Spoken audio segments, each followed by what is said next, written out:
नमस्कार मिथिला न्यूज में आपका स्वागत है। मैं मनोज। और दरभंगा के शिक्षा व्यवस्था जो कोरोना संक्रमण के दौरान काफी प्रभावित हो गई थी, उसे एक बार फिर से सामान्य बनाने के लिए मिथिला न्यूज ने अपना प्रयास किया है। सिर्फ केवल स्कूल ही नहीं बल्कि कई संस्थानों को भी हमने प्रमोट किया है।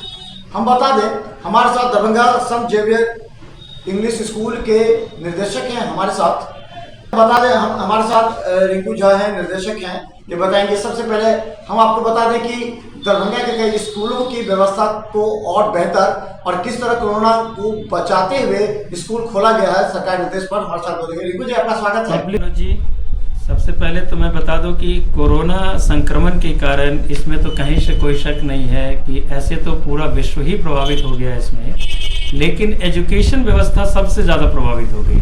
क्या रीजन से कि सब कुछ धीरे धीरे करके ओपन होता गया। सबसे लास्ट में नंबर आया शिक्षा की व्यवस्था पे कि स्कूल को ओपन किया गया। अभी भी सब कुछ ओपन होने के बाद भी 6 to 12th स्टैंडर्ड तक का ही स्कूल खुल पाया है। 1 to 5 बल्कि नर्सरी टू 5 अभी तक जो है सो स्कूल ओपन नहीं हो पाया है। फिर भी हम लोगों ने 6 to 10th जो भी स्कूल ओपन किया है उसमें जो भी सरकारी गाइडलाइंस है सरकार के द्वारा दिया गया कि मास्क, सैनिटाइज क्लासरूम को करना, जो भी मापदंड सरकार ने सरकार के द्वारा निर्धारित किया गया है उसको प्रॉपर फॉलो करके हम लोग स्कूल की व्यवस्था क्लासेज स्टार्ट किया है। और ये प्रयास है कि पुनः जैसा पहले स्कूल चलता था उस पटरी पर हम लोग इसको लाएं और धीरे धीरे बस लाइन पे आ ही रहा है।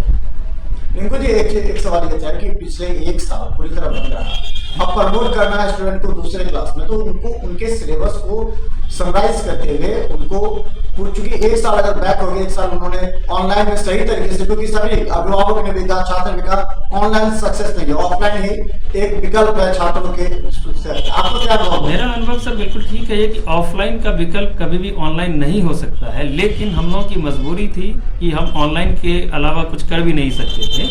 तो वो ऑनलाइन जो क्लासेस चला हमारे यहाँ पे और भी स्कूलों ने जो चलाया है, ऑनलाइन क्लासेस अच्छा ही चला है। उससे निश्चित रूप से बंद जो स्कूल था उससे तो निश्चित रूप से छात्रों को इससे बेनिफिट मिला है। और अब हम लोगों ने क्या किया है कि जो ये क्लासेज स्टार्ट किया है तो स्कूल ओपन करके क्लास चला रहे हैं। इसके बाद एक स्पेशल डाउट क्लास हमने स्टार्ट किया है कि इस जेंडर क्लासेस के अलावे जब भी जैसे कोचिंग या ट्यूशन में बच्चे जाते हैं तो वो हमारे पास 1 घंटे के लिए और आ सकते हैं। जो हमने डाउट क्लास स्टार्ट किया है कि आपको अगर कोई प्रॉब्लम है, जो स्कूल में होमवर्क मिला या स्कूल में आपने क्लासेस किया है, तो उसको चूंकि एग्जाम सर पे है, मतलब नेक्स्ट मंथ हमारे को मार्च में फिर एग्जाम लेना है, फिर बच्चे प्रमोट हो जाएंगे नेक्स्ट क्लास में। तो जो उनकी कमियां हैं उसमें जहां तक सुधार करके उनको ठीक किया जा सकेगा उनके लिए हम लोग प्रयासरत हैं और कर रहे हैं। एक समस्या ये भी आ रही है कि कई स्कूलों में देखा जा रहा है कि बिना एसएलसी का एडमिशन लिया जा रहा है, जबकि एक स्कूल एसोसिएशन है आप लोग है वो काम करना चाहिए, लेकिन एक साल से अगर स्टूडेंट के गार्जियन से पैसा को लेकर के दूसरे स्कूल तुरंत एडमिशन ले रहे हैं, एसएलसी भी नहीं देख रहे हैं, तो इसके लिए क्या व्यवस्था होनी चाहिए और आप क्या कर रहे हैं? हम लोग ऐसे अभिभावक ऐसे जो नाम लेके मनोज जी, हम लोग तो बिना टीसी के एडमिशन नहीं ले रहे हैं। जो एसोसिएशन की व्यवस्था तो अपनी जगह है, लेकिन ये एक मैंडेटरी भी है कि आपको दूसरे स्कूल से अगर आप मेरे पास आ रहे हैं, हाँ नर्सरी, एलकेजी, यूकेजी 1 तक हम लोग टीसी नहीं ले रहे। 1 ऑनवर्ड्स अगर कोई बच्चे आते हैं तो विदाउट टीसी, क्योंकि नर्सरी के बच्चे तो फ्रेश बच्चे हैं ना, एलकेजी के बच्चे फ्रेश बच्चे हैं, उनको तो टीसी कहीं से मिलना नहीं है। तो 1 ऑनवर्ड्स हम लोग जब भी एडमिशन लेते हैं तो विदाउट टीसी नहीं लेते हैं और टीसी का डिमांड करते हैं, पेरेंट्स टीसी देते हैं, तभी हम लोग उनको नए क्लास में एडमिशन लेते हैं। रही बात फी की व्यवस्था पर, तो फी सब कोरोना काल में तो मैंने पहले भी बताया कि एजुकेशन सबसे ज़्यादा परेशान एजुकेशन की व्यवस्था रही है, स्कूल ओनर्स ज़्यादा परेशान रहे हैं। फिर भी हम लोगों ने पेरेंट्स को ध्यान में रखते हुए, जो भी पेरेंट्स हमारे पास आते हैं और अपनी मजबूरी बताते हैं, और जहां तक संभव हो पाता है उनको पूरा प्रयास रहता है कि मैक्सिमम उनको डिस्काउंट दे दें ताकि वो परेशान ना हो। और डिस्काउंट देने के बाद ही हम लोग फीस लेते हैं, जो उनका कैपेसिटी है उसके हिसाब। अच्छा, तो क्या होगा पिछले बार जो सेशन का होगा, अभिभावकों को रिक्वेस्ट किया गया था, तो क्या लगता है कि पिछले साल कितने अभिभावक मतलब दे पाए, या फिर अब जो एडमिशन हो रहा है उसको कैसे एडजस्ट कर दिएगा 21-22 के लिए? एडमिशन को तो सर इसमें एडजस्टमेंट से कोई मतलब नहीं है। न्यू एडमिशन हो रहा है, बच्चे अप्रैल ऑनवर्ड्स फी देंगे, अप्रैल से उनका क्लासेस चलेगा न्यू सेशन का, और वो नए सेशन का फीस देंगे, पुराने से तो उनको कोई मतलब नहीं है। और वही मैंने बताया अभी थोड़ी देर पहले आपको कि पुराने बच्चे जितने हैं मेरे पास, उनके अभिभावक जो भी आते हैं मेरे पास, वो जैसा डिमांड करते हैं कि भाई ये प्रॉब्लम है, उनकी प्रॉब्लम को देखते हुए हम लोग उसको जितना डिस्काउंट हम लोगों से संभव हो पाता है वो करते हैं। अब एक और भी समस्या आने वाली है इसे भी लेकर के, क्योंकि अभिभावक जो जूनियर मार्च अप्रैल से नए सेशन से स्टार्ट करने के लिए तैयारी करने के लिए बात कर दी गई है स्कूल सरकार के द्वारा, गृह मंत्रालय द्वारा। आप तैयारी रखिए, हो सकता है कि स्थिति को देखते हुए अप्रैल से स्टार्ट हो जाए सेशन से 1 to 6 का। तो इस तरह के आपके स्कूल में किस तरह की तैयारी है ताकि अभिभावक का छात्रों को विश्वास हो जाए कोरोना गाइडलाइन के अनुसार क्या व्यवस्था? नहीं, कोरोना गाइडलाइन के अनुसार जो भी सरकार का गाइडलाइंस है उसके हिसाब से पूरी तैयारी तो सर अभी चल रही है, क्योंकि 6th ऑनवर्ड्स क्लासेस तो हमारे यहाँ स्टार्ट हो चुका है। तो कोरोना गाइडलाइंस को पूरा ध्यान में रखते हुए ही क्लास हो रहा है। और जो जूनियर्स बच्चे आएंगे उन जूनियर बच्चों के आने के बाद भी कोरोना गाइडलाइंस के हिसाब से ही हम लोग क्लास करवाएंगे। जो भी सैनिटाइज करना है, क्लासरूम को सैनिटाइज करना है, साफ सफाई का ध्यान रखना है, मास्क का उपयोग करना है, जो भी गाइडलाइंस गवर्नमेंट की और भी जो एडिशनल गाइडलाइंस होगी उसको फॉलो करते हुए ही क्लासेज स्टार्ट करना है और करा रहे हैं। अब एक चीज और आपने प्रारंभ की है, आप सरस्वती पूजा के उपरांत आपने कहा है कि जो डे बोर्डिंग की व्यवस्था आप कर रहे हैं, जो कि दरभंगा टाउन में तो हमें लगता है कि नहीं है। कई एक दो स्कूल ने प्रारंभ भी किया था लेकिन उसको सही तरीके से नहीं कर पाया। तो ये डे बोर्डिंग क्या है, किस तरह की व्यवस्था? इसमें सर मेरा अपना इस कोरोना काल में ये अनुभव हुआ कि कई पेरेंट्स ऐसे हैं, 2 तरह के पेरेंट्स पे हमने रिसर्च किया कि जैसे कोरोना के बाद बच्चे जो हॉस्टल में थे वो घर आ गए।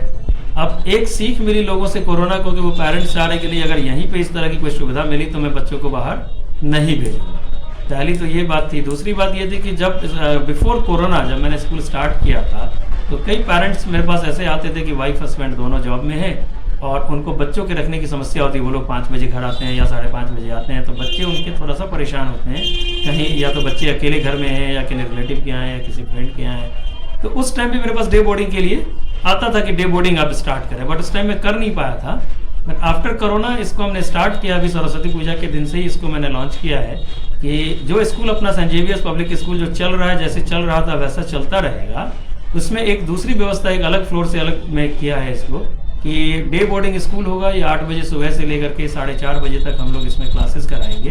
गेम्स, स्पोर्ट्स सारा कुछ रहेगा।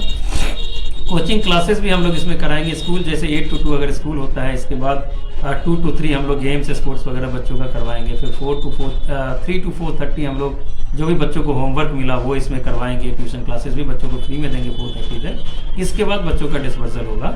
और एडिशनल इसमें क्या किया है कि सारे क्लासरूम को, जो डे बोर्डिंग स्कूल होगा, जो पुराना स्कूल जैसे चल रहा है वैसे चलता रहेगा। बाकी जो डे बोर्डिंग स्कूल है इसके लिए हमने पूरे क्लासरूम को भी एयर कंडीशन करने की व्यवस्था कर रखी है और कैब फैसिलिटीज़ भी एयर कंडीशन होगा। बच्चों का लंच, ब्रेकफास्ट, फ्रूट्स, हॉर्लिक्स वगैरह सब कुछ हम लोग स्कूल में ही प्रोवाइड करेंगे। पेरेंट्स को कोई टेंशन नहीं लेना, वो बच्चों को यूनिफॉर्म पहनाएंगे और स्कूल भेज देंगे। सारा केयर हम लोगों के द्वारा किया जाएगा।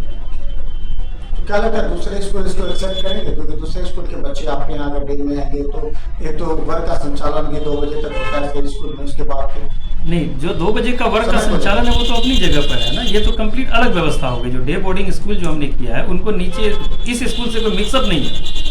वही मैंने पहले बताया आपको कि जो सेंट जेवियर्स पब्लिक स्कूल जैसा मेरा चल रहा था वैसा ही चलता रहेगा। जो 8 to 2 की क्लास की व्यवस्था है, वही हमने कहा कि दूसरे स्कूल के बच्चे कैसे आ पाएंगे 2 बजे से पहले? अगर वो दूसरे स्कूल नहीं, दूसरे स्कूल के बच्चे तो नहीं आ पाएंगे ना। जो 8 to 4:30 का जो मेरा है, जो इसमें एडमिशन लेंगे डे बोर्डिंग में, वही आ पाएंगे ना मेरे पास। दूसरे स्कूल के बच्चे तो मुझे नहीं चाहिए ना उसके लिए। तो आप अपने स्कूल के ऑब्वियसली अपने स्कूल के लिए फ्रेश एडमिशन की प्रक्रिया है, अलग से ये सिस्टम है जो हमारे पास आपने हॉस्टल की व्यवस्था की? हॉस्टल की व्यवस्था की क्या? नहीं, हॉस्टल की व्यवस्था मैंने नहीं की हुई है। हॉस्टल हमारे पास नहीं है। पहले प्लान था, पहले हॉस्टल था, लेकिन कोरोना काल के बाद एक हमने ये लिया है कि नहीं, हॉस्टल हम लोग अपने यहाँ नहीं रखते। शिक्षा के लिए, गुणवत्ता शिक्षा के लिए शिक्षकों की कहाँ से आपने अपॉइंटमेंट लिया? किस तरह की व्यवस्था? गुणवत्ता शिक्षा में कहीं से कोई कंप्रोमाइज़ नहीं करना है, क्योंकि हम लोग एजुकेशन से जुड़े हैं। चाहे मैं हूँ, चाहे कोई भी स्कूल ऑनर है, अगर हम शिक्षा के क्षेत्र में हैं तो शिक्षा से कभी कंप्रोमाइज़ नहीं करना है। जो भी टीचर्स हैं काफ़ी एक्सपीरियंस्ड एंड वेल एजुकेटेड हैं, जो लोकल्स स्तर के भी हैं और दार्जिलिंग, कर्सियांग, सिलीगुड़ी से भी टीचर्स हमारे पास हैं। जो टीचर्स के लिए हमने हॉस्टल की व्यवस्था कर रखी है, जो स्कूल प्रीमाइसेस में ही एक अलग बिल्डिंग है जिसमें टीचर के जो बाहर से जो भी टीचर्स आते हैं या आती हैं उनको रहने खाने की व्यवस्था हम लोग स्कूल प्रीमाइसेस में ही की है। तो बता दें, हमारे साथ सेंट जेवियर्स पब्लिक स्कूल के निदेशक है रिंकू झा एक नए क्षेत्र में कार्य करते हुए शिक्षा के क्षेत्र को और भी गुणवत्तापूर्ण करने के लिए बाहर से शिक्षकों को आ रहे बल्कि यहाँ के छात्रों एवं अभिभावकों को भी प्रेरित कर रहे हैं ताकि गुणवत्तापूर्ण शिक्षा लेकर के दरभंगा का नाम रोशन कर सके। इन्होंने कोरोना गाइडलाइन का पूरा पालन करते हुए सभी अभिभावकों से भी अनुरोध किया है कि समय पर पूरी सुरक्षा व्यवस्था के साथ यहाँ आने के लिए छात्रों को प्रेरित किया और नामांकन और डिस्काउंट को लेकर उन्होंने कहा कि पिछले बार की स्थिति को देखे वो भी समझ गए। तो देख रहे हैं मिथिला मंच पर हर अपडेट खबर हेतु में, क्योंकि हम हर संस्थान के मनोबल को बढ़ाना चाहते हैं ताकि व्यवस्था समान हो सके। धन्यवाद। Thank you Manu ji, thank you so much.